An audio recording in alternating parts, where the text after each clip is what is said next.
I'm Claire Bennett, 31, and I just found out my own sister is about to marry my fiancé, wearing my wedding dress, at my venue, using money from a trust fund in my name. I thought I was just leaving Boston for a few weeks of work, but somewhere over the Atlantic, I opened our shared wedding folder, and the bride's name wasn't mine anymore. It was Hailey. At first, I thought it was a mistake, but Hailey doesn't make mistakes. She makes moves. I left to plan my future. She stayed behind to steal it. But this isn't a story about a betrayed bride. It's the story of the woman who took everything back, with truth and with evidence. Stick around, because what happened next, no one saw coming. The living room was a sea of cardboard boxes. My apartment in Boston had always been the definition of organized chaos, but now it looked like a transient station. Taped up boxes labeled London bedroom or London office lined the walls. I wrapped a ceramic lighthouse figurine in bubble wrap, hesitating for a moment. It had once belonged to Grandma. She said it reminded her of where truth always came to light, like the way a lighthouse never lies, even in a storm. I packed it last, almost reluctantly. A knock at the door pulled me back to the present. I opened it to see Hailey, standing with a bottle of white wine and a grin that stretched too wide. "Big move tomorrow," she said, sweeping in before I could respond. "Thought you could use some sister time." I blinked. That's thoughtful. She never just showed up. Not unless she wanted something. We sat on the floor, surrounded by bubble wrap and packing tape. Hailey poured 2 glasses. Her eyes scanned the clutter, then landed on the wedding binder resting on my coffee table. "What's this?" she asked, flipping it open without waiting. "My planning binder," I said, suppressing a sigh. Guest lists, vendors, logistics. Everything's also backed up in a shared folder with Ethan. Her eyes gleamed. "Wow, you really do plan everything. I mean, it's kind of amazing." "Someone has to." I smiled, half awkward. "I won't be back until 10 days before the wedding, so don't worry," she cut in. "I'll handle things while you're away. Seriously, consider it my gift." I tilted my head. "You sure?" "I don't want to—" "Oh, please." She waved a manicured hand. "You've always done everything. Let me do something for once." Mom's voice echoed in my head. "Hailey just wants to be useful. You're always the center of attention, Claire." I had never wanted the spotlight. I just hated chaos. Hailey, on the other hand, was the type who sparkled in it. Still, I nodded. "Okay, thank you." Later that night, Ethan dropped by to say goodbye. He looked tired, but something else flickered behind his eyes. Not sadness, not exactly guilt either. He hugged me briefly, his hand barely touching my lower back. "London's gonna be amazing," he said. "Just don't stress too much while you're there." "I'll try." I studied him. "You okay?" "Yeah, just swamped. You know how it is."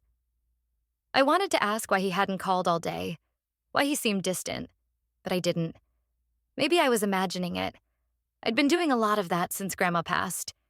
He left quickly, claiming an early meeting. I watched him go, my chest tighter than I liked. That night, sleep refused to come. I sat by my window, staring out at the city, the unopened envelope Grandma had handed me before her funeral resting on my lap. Her voice whispered in my memory. "Not everything can be forgiven, Claire. Some things must be faced." I hadn't opened it yet. I wasn't ready. The next morning, I zipped my suitcase, tucked the envelope into an inner pocket, and headed to the airport. On the plane, somewhere over the Atlantic, I opened my laptop and checked the shared wedding folder. One unread document caught my eye. Catering confirmation. Final. Click. My stomach dropped. The bride's name had been changed from Claire Bennett to Hailey Bennett. I blinked, refreshed the page. Same thing. I stared at the screen. My mind scrambled for logic. Maybe it was a draft, a mistake, a placeholder. Maybe she was just updating the vendor contact and accidentally... I shook my head. Number Hailey didn't make accidental changes. She was intentional, always. Still, I forced a breath. It's probably just a mix-up. She wouldn't, would she? But somewhere, deep in my gut, I knew better. I left my wedding in my sister's hands. Turns out she was never planning to give it back. London was gray, cold, and indifferent. Rain streaked down the hotel window in lazy trails while I sat curled up in a bathrobe, clutching a mug of lukewarm tea I'd reheated twice but never drank. The silence around me wasn't peaceful. It buzzed with static, with a tension I couldn't name. My fingers trembled as I opened Instagram. Hailey had posted a story. It was my wedding dress, hanging delicately on a mannequin in the Clearwater Estate bridal suite, the exact location I'd reserved 6 months ago. The dress looked flawless. Ivory silk, hand-sewn lace, the custom trailing hem I'd spent weeks designing with a boutique in the North End. The caption? Fitting day. So grateful. My heart skipped. No mention of me. No tag. Just a casual claim over something that wasn't hers to begin with. I zoomed in, hoping I'd misread. I hadn't. A new email notification popped up. From Tessa. Subject: You need to see this. Inside, a screenshot of a Reddit post. User: Future Mrs. Carter thread title: Winter wedding tips? Getting married at Clearwater. Has anyone hosted a winter wedding at Clearwater Estate? Looking for tips? Ceremony is in 2 weeks and I'm so nervous. Clearwater Estate. My venue? Future. Mrs. Carter. Carter, Ethan's last name. I felt my stomach lurch. I hit dial on his contact. Straight to voicemail. Again. And again. Then a text came in from Mom. Don't ruin this for your sister. She's doing so much for you. Be grateful. I let the phone slide from my fingers. So much for me? I whispered to no one. Then another message from Tessa. Check your joint account. Now. I scrambled to my laptop and logged into the shared wedding fund Ethan and I had opened. The numbers didn't add up. 3 large withdrawals, each over $3,000, all labeled H. Bennett Events. I'd never authorized them. I'd never even heard of that vendor, but someone had. My inbox pinged again. A forwarded email. No name in the from, just a blank Gmail. Subject: Guest list confirmation, Bennett Wedding. Inside it read, Please confirm that the final guest count for Ms. Hailey Bennett is 97 inches tall. I read it once. Then again. My name wasn't anywhere. Not in the CC, not in the greeting, not even in the signature. Hailey Bennett, my sister. Using her full name like she'd always dreamed she was the main character. Like she was the bride. I stared at the screen as the words blurred. My heart was racing, my throat dry. I clicked through my files, desperate to find something, anything to make this make sense. Nothing did. The wedding wasn't mine anymore. And no one had bothered to tell me. I landed in Boston in the middle of a thunderstorm, and I wasn't invited to my own wedding. The Uber driver said nothing as we sped down rain-slicked streets. Lightning cracked across the sky, followed by thunder so loud it rattled the windows. I stared out into the blur, numb. My dress was wrinkled from the flight, my hair damp from the airport rush. I hadn't slept. My phone was on 1%, but none of that mattered. I had to see it for myself. The wedding was in full swing by the time I arrived. Clearwater Estate looked like a dream. Candlelight flickered through the tall windows, soft piano music floated out onto the wet garden path. Laughter, clinking glasses, floral arrangements lining the grand entrance. No one questioned me as I slipped past the doorman, soaked and shaking. Inside, the scene was surreal. Guests chatted, smiling, their champagne flutes glittering. String lights sparkled overhead. The scent of white roses filled the air. Then I saw her. Hailey, walking down the aisle, on Dad's arm, wearing my dress. The hem trailed behind her like a wave of betrayal. Every bead, every stitch, I'd chosen them all. She'd only ever worn cheap knockoffs in high school, but now she glowed under the chandeliers like this had always been hers, like she was born for it. The crowd rose. A hush fell. She turned and saw me, and smiled. "Claire?" she said, softly but clearly. "You weren't supposed to come." I froze in place. My shoes left wet marks on the marble floor. Eyes turned toward me, confused, curious, whispering. Ethan stood at the altar, stiff as a statue, his tie askew, his eyes everywhere but mine. He didn't move. I stepped forward. "What is this?" No one answered. I turned to him. "Ethan, say something." He swallowed. "It's complicated." Mom appeared from the side aisle, her lipstick perfect, her voice ablade. "Let them have this, Claire. Don't ruin everything." "Everything?" I laughed, bitter. "You mean my wedding?" A few guests gasped. Someone dropped a glass. "Don't be dramatic," Mom hissed. "You'll embarrass yourself." I looked at Ethan one last time. Still silent. Still frozen. Then I turned and walked back into the rain. It poured harder now. My clothes clung to me like regret. The parking lot was half empty, blurred by streaks on my glasses. I pulled the envelope from my bag. Grandma's final gift. Inside was a stack of legal documents, trust fund registration, asset breakdowns. A note in her handwriting, "For Claire only. They've taken too much from you already." I blinked back tears. The numbers were staggering. 7 figures, property deeds, a private investment account. All in my name. That's when it hit me. This wasn't just about Ethan, or Hailey, or even the wedding. It was about legacy, control. The one thing they couldn't steal, unless I let them.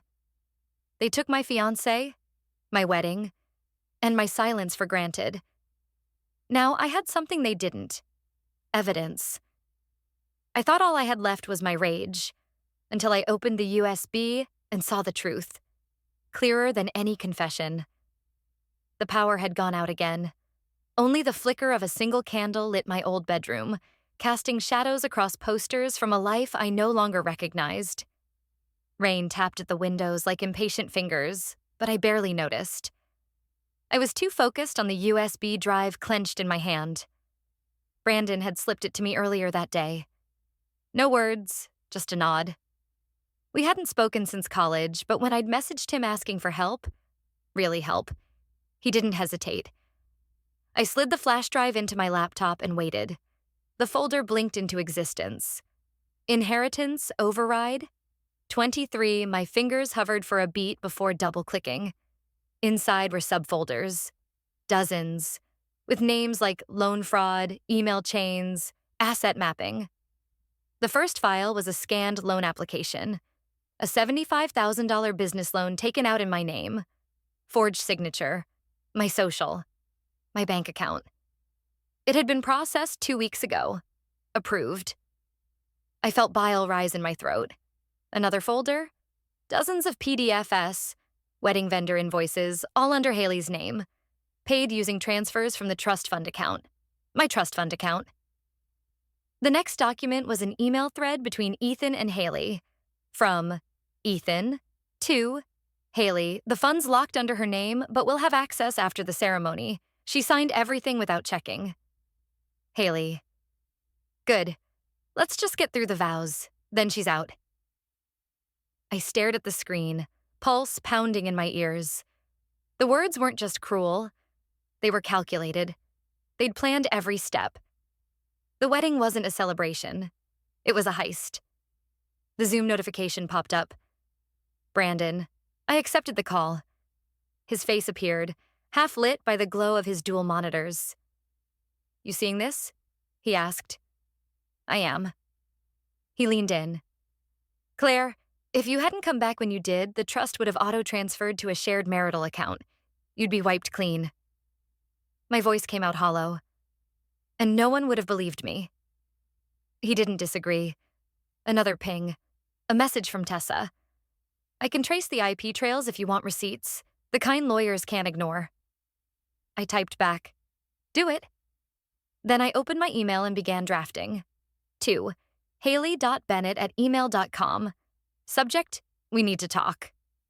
Body, meet me tomorrow at 4 p.m. Just you and me, one chance to come clean. After that, I go public. I hit send. My hands stopped shaking. Something inside me clicked into place. I clicked back to the folder. A desktop background showed behind the open files, an old photo I'd forgotten I still had. Me and Grandma at the lighthouse. She was holding my hand, smiling like she already knew this day would come. Her voice echoed in my memory. If they come for your light, make sure they choke on it. The candle flickered once, then went out. She thought she was walking into a meeting. I was building her courtroom. Hailey showed up wearing white, like she still thought she could rewrite the ending. The cafe was exactly as I remembered it. Brick walls, antique sconces, the scent of espresso layered over old books. It was where Ethan had proposed to me, with a shaky voice and a chipped ring box, 3 feet from the counter. I didn't cry then. I wouldn't now. I'd picked the corner booth deliberately. Sunlight poured through the stained glass windows, casting a warm glow that felt anything but honest. 2 lattes sat on the table, 1 recorder in my coat pocket. A thin silver chain around my neck held a tiny charm. Inside it, the lens blinked softly. Tessa was across the street, watching through her laptop, fingers flying across keys. My phone buzzed. Tessa. Record everything. She won't see it coming. Then Hailey walked in. White trench coat, pearl earrings, lip gloss too pink for daylight. She smiled like nothing was broken, like I hadn't nearly drowned in the storm she caused. She slid into the seat across from me. You look, well. I didn't respond. She took a sip of her latte and glanced around. Why here? I leaned forward slightly. Thought you might like to revisit the scene of the crime. Her smile faltered. You were always dramatic, she muttered, trying to laugh. I said nothing. She shifted, her fingers tapping nervously on the ceramic. I didn't plan for it to happen this way. Ethan, he wasn't happy. You were always busy. And you forged a loan in my name. I cut in, used my inheritance, faked my wedding, tried to erase me. Hailey blinked, then recovered. I did it for you. You never had time for love, Claire. You were so wrapped up in work, in Grandma's affairs. I just helped move things along. You helped yourself, I said. To my money, my life. She rolled her eyes. God, you're so self-righteous. Ethan only did it because I asked him to. We needed that money before you found out. There it was. The words dropped like lead between us. I reached down and pressed a button in my coat pocket. Then I stood. They've heard enough. Confusion flickered across her face. Who? The cafe door opened. Officer Rhodes stepped inside. No sirens, no spectacle. Just a quiet presence and a badge. Hailey Bennett, he said evenly.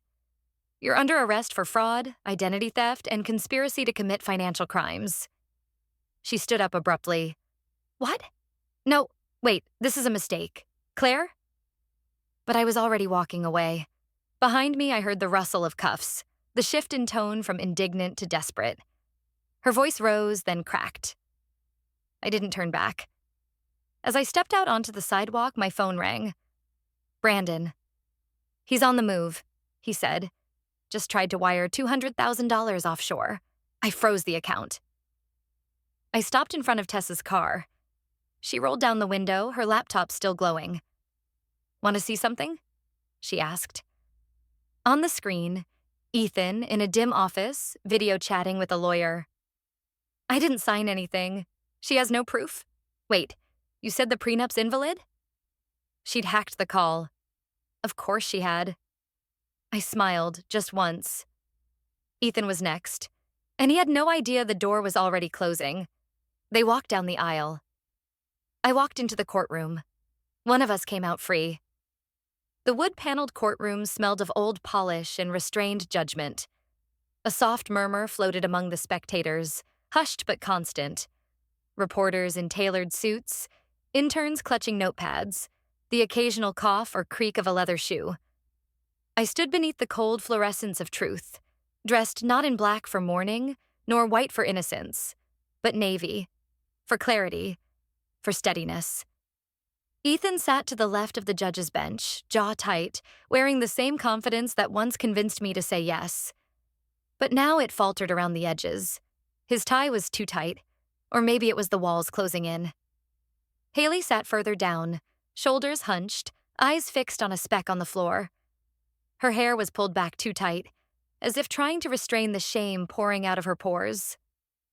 She didn't look up once. The judge called the room to order. "Charges," he said, voice firm but measured. "Conspiracy to commit fraud, identity theft, unlawful access to a private trust, attempted transfer of protected financial assets." Each word rang like a bell. The silence that followed each count was heavier than the one before. Ethan's attorney stood to argue mitigation. He spoke of stress, of financial pressure, of opportunity gone wrong. But then the evidence came. Emails, bank trails, Brandon's forensic reports, Tessa's screen recordings, a video of Hailey's own confession over coffee.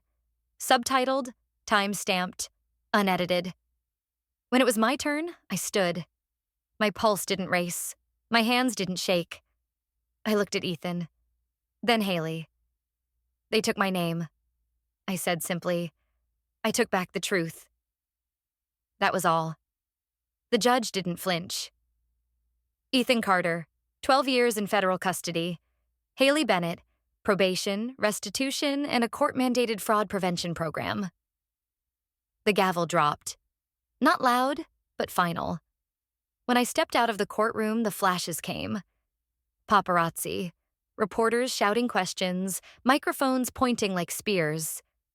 I didn't speak. My heels clicked steadily across the concrete as I passed through them like mist. On the sidewalk, I saw them. My parents. They stood in the shadows behind the cameras. Mom's hands clutched each other tightly. Dad's expression was unreadable. For a moment, I thought they might walk toward me. They didn't. I gave them a polite nod, then walked straight past. I didn't need their apology anymore. Later that night, I drove up the winding road to the lighthouse. The wind carried the salt air like an old memory, cool against my cheeks. I lit a single candle and placed it at the base of the steps. The flame danced but held steady. I knelt beside it, breathing in the silence. Not for them. For her. The girl they thought could be replaced. Behind me, gravel crunched softly. I turned. Michael stood there, hands in his coat pockets, a quiet smile on his face. "Mind some company?" he asked. I didn't answer right away, just looked back at the flame burning against the night. Steady, unshakable, mine. The courtroom echoed with a silence heavier than any vow. This time, truth stood where betrayal once reigned. What was stolen in secret had been reclaimed in the open, not with vengeance, but with clarity and courage. Justice, though delayed, arrived precisely when it was needed most, stripping away illusion and anchoring what mattered. Like a lighthouse in a storm, the truth may flicker, but it never disappears.